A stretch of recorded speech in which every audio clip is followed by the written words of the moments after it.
ठीक है। Next mode of sexual fusion, यदि फ्यूजन होगा तो मैंने 3 टाइप्स के मोड ऑफ सेक्सुअल फ्यूजन मैंने बताए थे। एक तो गैमेटेंजियल कॉन्टैक्ट बताया था, गैमेटेंजियल कॉपुलेशन बताया था, प्लाज्मोगैमी बताई थी, ये सब बताए थे ना सेक्सुअल रिप्रोडक्शन में जो मैथ हमने पढ़े थे। तो इनके अंदर जो फ्यूजन जो टाइप होगा sexual fusion is gametangial contact type.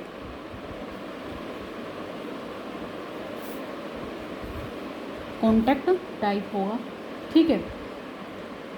तो ये था इसके जर्नल। फिर सबसे पहले प्लाज्मोगैमी होगी, नेक्स्ट फिर कैरियोगैमी, और फिर होगा मियोसिस। प्लाज्मोगैमी का मतलब होता है बताया मीनिंग कि साइटोप्लाज्म फ्यूज़ हो जाएंगे, न्यूक्लियस फ्यूज़ नहीं होंगे।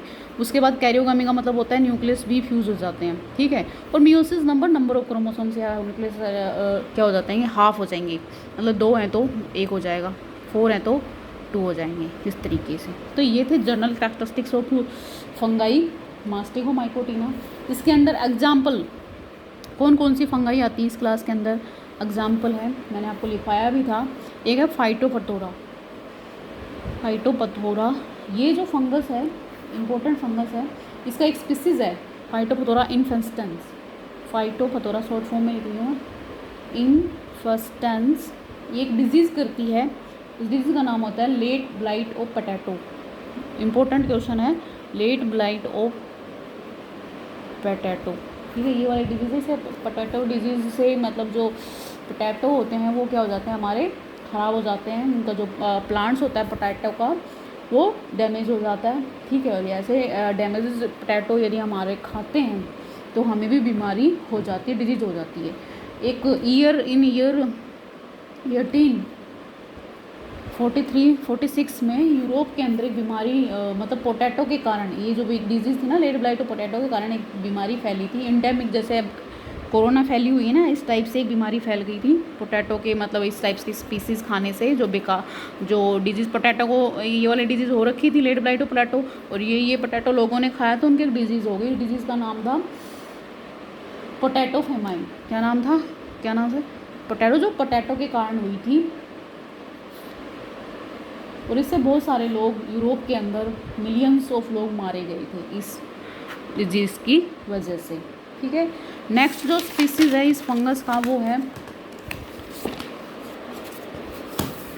नेक्स्ट जो स्पीसीज़ है फंगस का वो है अल्बुगो।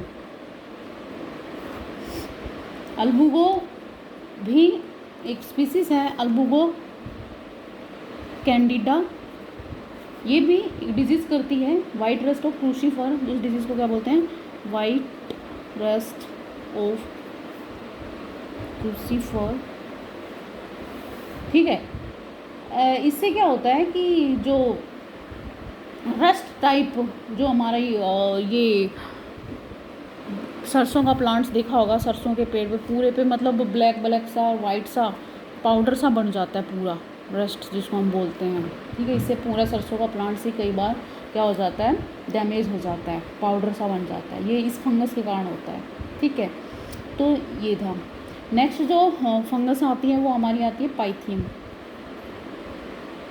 ये वाली जो फंगस है ये एक स्पीसीज़ है इस फंगस का जिसका नाम है पाइथियम डिबियार्नम। ये भी एक डिजीज़ काज करती है जिसको बोलते हैं dumping of disease of seedling in tobacco, tomato, mustard, chillies, मतलब उनके सीड्स ख़राब कर देती है। जो बीज होते हैं ना, जैसे टोमेटो के, टोबैको के, तंबाकू के, चिलीज़ मतलब मिर्ची जो होती हैं, ठीक है। लगभग इनके मतलब सभी के इनके सीड्स के ऊपर लग जाती है, बीज के ऊपर लग जाती है, जिससे इनके बीज क्या हो जाते हैं, ख़राब हो जाते हैं। तो ये थी हमारी कौन सी फंगस, मास्टिगोमाइकोटिना, और उसके अंडर ये एग्जाम्पल थे। नेक्स्ट जो क्लास आती है फंगस की वो आ जाती है जाइगोमाइकोटिना। कौन सी आती है next class, जाइगोमाइकोटिना।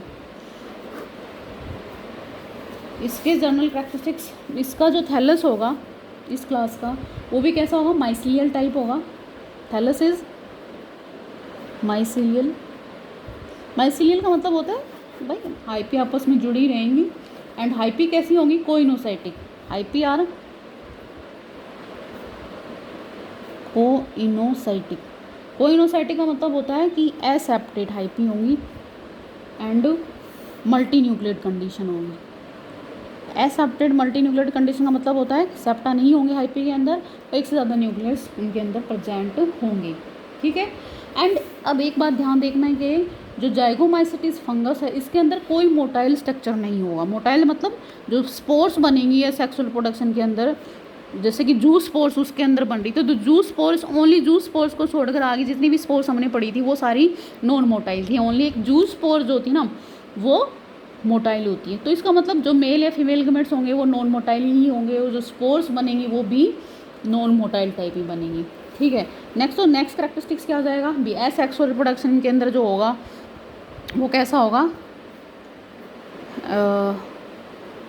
With the help of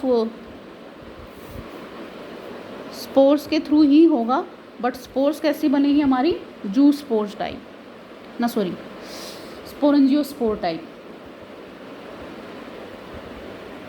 और मतलब जूस स्पोर तो मोटाइल है और ये स्पोरेंजियोस्पोर्स कैसी है, नॉन मोटाइल है।